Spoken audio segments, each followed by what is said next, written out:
Hello and welcome to Retro Reviews, my channel where I review my favorite retro video games of all time as well as some modern releases I have recently finished. And today I want to talk about a console that I absolutely love, but didn't get to play nearly as many games on, mostly because I watched my brother play a lot of them. I was a little bit too young to play especially some of the more mature rated games on this console. But the games I did play, I had a really phenomenal experience with. That's going to be the Sega Dreamcast. Now, I've got some great memories watching my brother play a lot of these games, and then as I got older, I played a lot of them as well. So let me fire off a few that I didn't have as much experience with the console, so I have some honorable mentions, other games that are very, very good that a lot of people played that I didn't get a chance to or I had very little experience with. This includes games like Virtua Tennis, SF3 Third Strike, Marvel vs. Capcom 2, you've got Fur Fighters, which is one I really enjoyed playing the demo of a lot, Dead or Alive 2, Quake 3, Shenmue 2, and Skies of Arcadia. These are all fantastic titles that just didn't quite make my list because of my own inexperience. But with that out of the way, let's get into my top 10.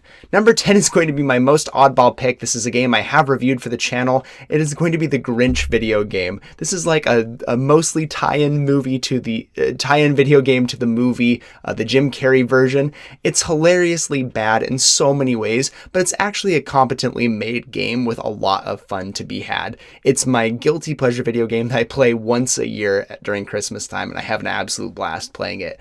It's really bad, but it's also really good. It's the best worst game I've ever touched, and I had to put it on this list here. Number 9 is going to be Rayman 2: The Great Escape. Now, I played this one on the Nintendo 64 originally. I played a lot of it, but never finished it, and then finally when I got a Dreamcast copy, I had a blast. I love the Rayman franchise, and I think this might be his best outing in 3D. I really enjoyed this game, from the collectibles to the power-ups that you get. Rayman in 3D works exceptionally well, and I love how they implemented it on this console. Number 8 is going to be Crazy Taxi. This is an arcade game that got ported over to the Dreamcast, and I remember some really fun times just watching my brother play this game and learning how the mechanics worked and how to play it just by observing what he was doing. So when I'd get a chance to play it, I had such a fun time. It's fast, it's frenetic, you don't have a whole lot of time to get your customers where they need to go, and you just see how many points you can rack up. It's everything an arcade game should be, and I love how they were able to port this over to console so effectively, and it's a whole lot of fun. Next on my list is going to be Soulcalibur. I think this is easily still the best game in the entire franchise. I remember playing this and thinking, wow, this is such a fun style of fighting game. I never really played like an arena fighting game before, but the knockouts are fantastic. The characters are so cool. I love the story mode. I love how a lot of these characters that you see early on are introduced later on as different characters in the franchise. Most people, I think, probably got their start with Soulcalibur 2. A lot of people played the GameCube version, got to play as Link, and a lot of the characters in there got their start in Soulcalibur 1, and it's cool to see their links between the games. I love this game. I put a ton of time into this game. I love playing as Yoshimitsu, Voldo. A ton of characters are just so much fun in this game. I really still have fond memories of playing this with my brother even. Next on my list is going to be, Tony Hawk Pro Skater 2. Yes, I absolutely had a blast with this game. A lot of people probably played this on the Nintendo 64 or the PlayStation, but my favorite memories I have of playing this on the Dreamcast. This is the best one in the franchise, in my opinion. I know Tony Hawk Pro Skater 3 or some of the Underground games are also really good, but Pro Skater 2 holds a special place in my heart because of the map design. I think they really went all out for the map design in this game. I knocked it out of the park. The skating mechanics are perfect. All the secrets you can get, this game still rings true today. And then you can see it with the remaster of Tony Hawk's Pro Skater 1 and 2 in HD being launched into a lot of success. I had a fun time revisiting that very recently.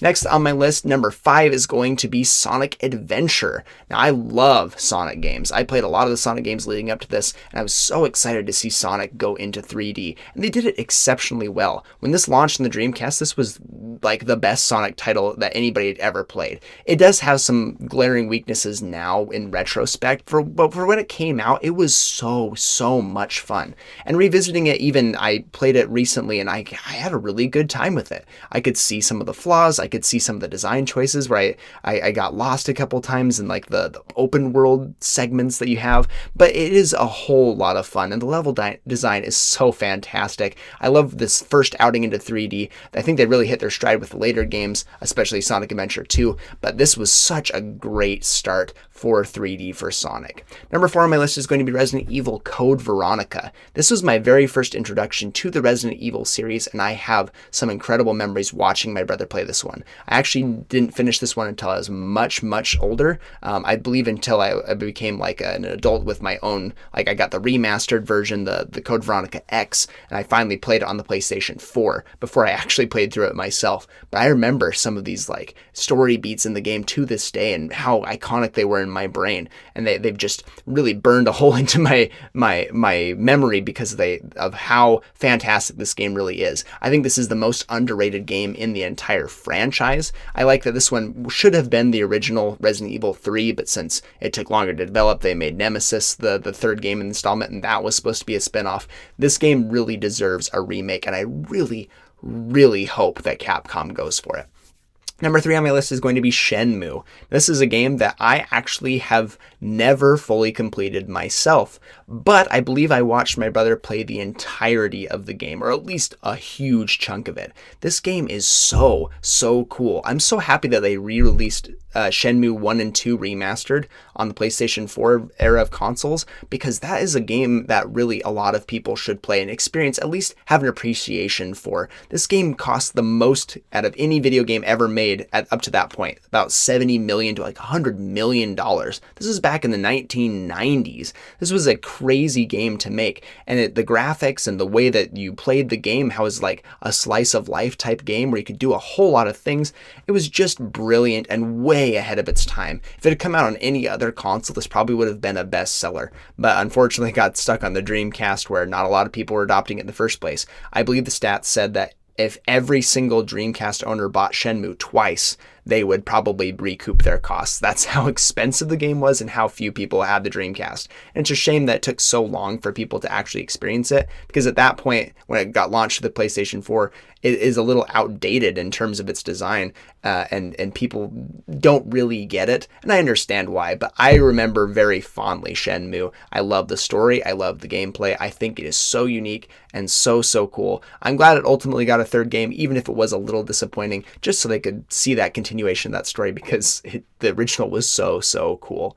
Number 2 is going to be Jet Grind Radio, or Jet Set Radio if you're in anywhere else except in the US. I don't know why it was changed to Jet Grind Radio. Even like the later re-releases have been changed back to Jet Set Radio, like the PlayStation Vita port that I got day one because of how phenomenal Jet Grind Radio was. But I love this game so much. A lot of people probably played Jet Set Radio Future if you had an original Xbox, and so you have an idea of what this game was. But this is still one of the most stylish, brilliant games ever put out onto any console ever. I love this game. It's not a super long experience, but the cel-shaded graphics, the graffiti styles that you implement, the different characters you can play as, the missions you have to accomplish here, even the storyline is really unique and interesting.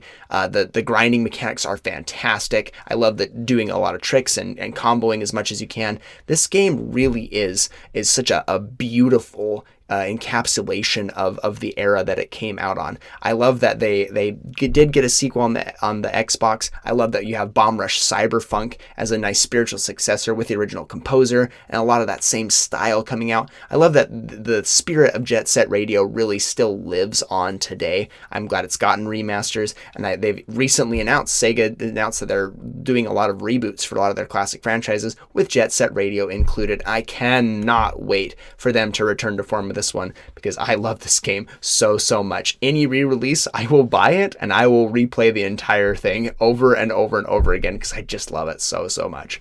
But number 1 on my list is going to be Sonic Adventure 2. I think this is the best Sonic game ever made. I know there are a lot of great 2D ones with Sonic Mania. You've got Sonic 2, Sonic 3, and Knuckles. So many phenomenal experiences in the 2D plane. But for my money, Sonic Adventure 2 is just a brilliant experience. It has so many branching paths, playing as the heroes and the villains, seeing their different storylines and their perspectives and how they line up, and have this ultimate conclusion. And it's just so perfectly done. It's a really hard game if you want to try and master it, going for the perfect rankings and everything. I love how many characters you get to play as. You get Sonic and Shadow as his counterpart, Knuckles and Rouge the Bat. You've got Tails and Eggman, and you've got it's just brilliant how many characters they were able to implement in this game. And then also the Chow Garden and everything. This game is just perfect. I really love it. I mean, it's a testament to how good it was, because it got ported over the GameCube, and other consoles after the Dreamcast didn't see as much success, and it got eaten up like hotcakes. People still to this day remember this game so fondly for the battle version that got ported over in the multiplayer outing.